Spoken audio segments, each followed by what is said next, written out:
Hello, America. I'm coming before you today to begin a series of discussions on various topics. One, racketeering. That's another underlying way racists are beginning to take out their vendettas on certain people of color. Also, I'm going to be talking about homosexuality in some of my segments, as well as ethics, the importance of maintaining ethical codes.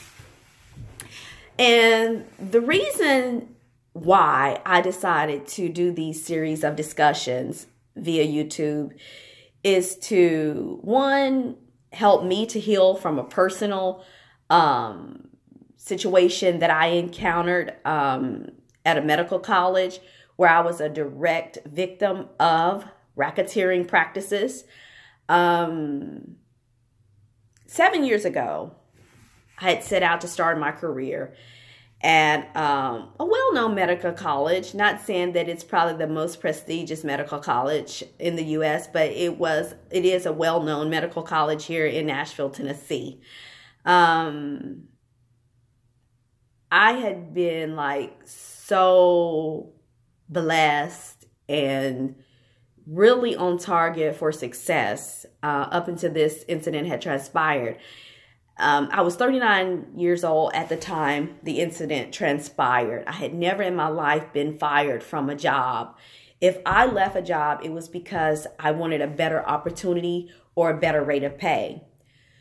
So I never would have thought in all my life that I would have experienced such a heinous situation. A guy by the name of Ron Bailey, who they chose as the chairman of the mental health facility, chose to carry out a personal vendetta against me because I had reported him to the compliance officer for trying to keep me. And it's so baffling. This is an African-American man that's trying to hold another African-American down, which totally denotes to me that he was immature and shouldn't have been able to obtain the job as chairman in the first place. He totally helped to set my career off course greatly. So Bill Haslam, who is the governor here of Tennessee, is a dirtbag for life. He's a racist. He's a blatant racist who allowed his Tom black staff to help the medical college escape my wrath. And they never should have done that. They paid them my salary to keep me out of a lawsuit. The salary that was set aside for me, my annual salary, was used to pay them to keep them out of a lawsuit with me. The devil, which is Bill Haslam, and his counterparts, Barack Obama and Eric Holder, took it to a whole different level. It was a molehill of a situation that became a mountain. They spread a lot of cancer in this situation. For 7 years, I have been getting blackballed. EEOC is directly involved. Gun had 2 cases where I could have sued people, and they worked it. The last case was with HITFA, Healthcare Finance Administration, and they finagled it where I couldn't even get a lawsuit. Ethics is out the window here in Nashville, Tennessee. I'm not going to stop trying to fight my case because I know that really by law, Bill Haslam, Eric Holder, Barack Obama, really, he shouldn't even be getting his benefits as a formal president. He was raunchy in office. He never was for anybody other than himself. And a lot of people, they jump on a bandwagon with people not being fully informed. You're voting for people that don't care about you or the community at large. So much unethics has unfolded in the last 9 years. It's pathetic. I'm not going to allow anyone else to be treated the way I was treated. I'm a big girl. And trust me, it took a whole lot of people to try to bring me down, and they haven't brought me down yet. But But I still do need compensation because they set my life off course rurally, economically. There's about 10 different, I know local, I would say 10 to 15 different local companies that's involved in this blackball scandal. In everyday civilian life, really, blackballing is a practice that should never be tolerated, period, because you're trying to hold somebody back from exercising their God-given talents and crafts and professional careers. And so whoever started this blackballing thing in Hollywood, it never should have spilled over to the regular civilian society. And not only that, it shouldn't even be practiced in Hollywood. That's just being blatantly low, just blatantly low to your fellow man. And Barack Obama, Eric Holder, and Bill Haslam literally treated me like I wasn't even a citizen of the United States. And my whole family is from the United States.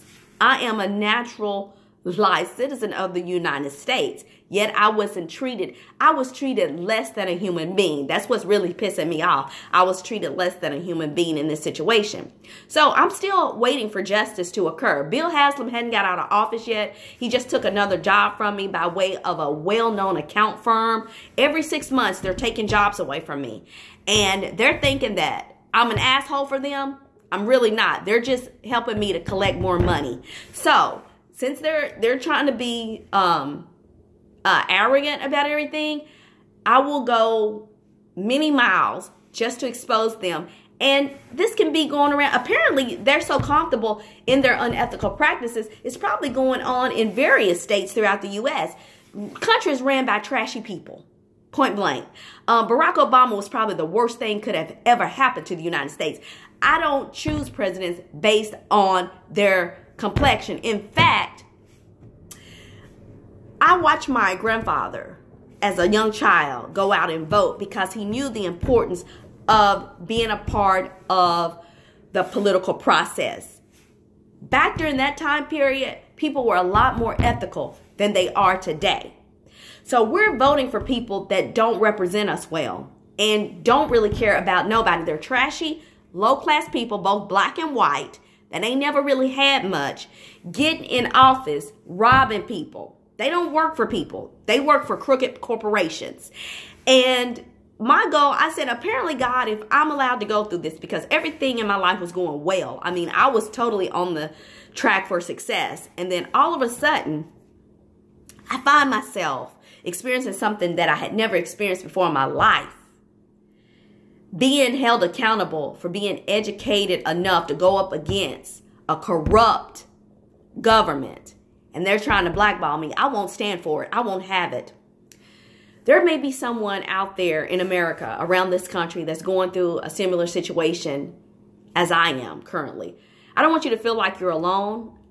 I'm a child of the Most High King. I've been a Christian since I was a young child. And I'm sad because I can't even rationalize in my own mind, like, God, why did this have to happen to me? I haven't had a life in 7 years. Right at the peak of my critical point in my life, I'm 39 years old, really getting ready to take off in my career and have a good life. And literally, I've been on the sidelines watching other people have a good life. I have suffered greatly because of this situation. And I'm not going to let these racists or these dumb, uneducated blacks, which are Toms, who will do anything and step on anybody just to have a little piece of the crumb that's fallen off of a racist table. I won't stand for it. In fact, I'm going to continue to fight. For me, it's not about making U.S. history because my case should have made U.S. history. In fact, if the law was working correctly, Barack Obama would be in jail, not jail, federal prison. Eric Holder would be in federal prisons, and some of those little white and high yellow women that was working with them, they would be in federal prison as well. Bill Haslam and his whole crew, they need to bring about 5 paddy wagons to Nashville, Tennessee to pick up him and his crew. They're low-class whites that are poor that's using other whites to demise smart African Americans. Blacks that don't have education, they get jobs faster than educated African Americans. It's not right. That's out of order. Not only that, they justify why I have a master's degree and I'm sitting under somebody with a bachelor's. That doesn't make sense. That's just how backwoods it is here in Tennessee. And I'm going to continue to expose them. I'm going to continue weekly to have talks to discuss, the unethics that's going on here in America and some of the things that have transpired in our country in the last 10 to 12 years that just shouldn't be. I say all the time that I'm a liberal with conservative views. So some things just shouldn't be going on. Our country has turned into something really bad. America, I hope you will continue to stay tuned in. The topics are going to get better. I'm going to bring other people into the conversation.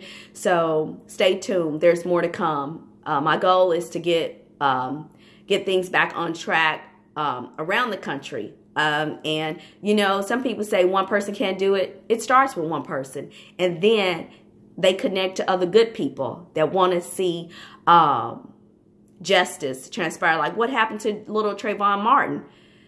That guy that shot Trayvon Martin, he should be in prison. It's a lot of people. They walk around here, they'll smile in your face, but they really not for you. A lot of Hispanics are like they're blatant racist, some of them. So I'm not going to be afraid to say what's true and what's right. A lot of people just go with the flow, not knowing that racists are creeping up on you, trying to take you back to slavery, and it's not going to happen. Not in my country. Until next time, America.